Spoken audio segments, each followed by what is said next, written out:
Je, wajua shirika kubwa zaidi duniani la masista?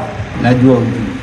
Shirika kubwa zaidi la masista duniani ni shirika la masista wa Salesiani wa Don Bosco.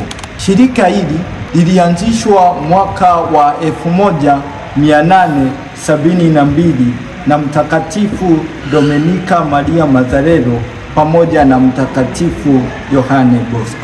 Kila tarehe 13 mwezi wa 5 tunaiadhimisha sherehe ya Mtakatifu Domenica Maria Mazzarello, mwanzilishi wa shirika la mabinti wa Maria Msaada wa Kristo, kwa maarufu masista wa Salesiani wa Don Bosco.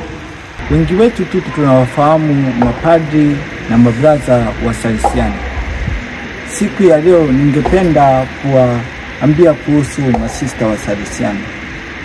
Mwanzilishi wa hili shirika la masista wa Salesiani ni Domenica Maria Mazzarello.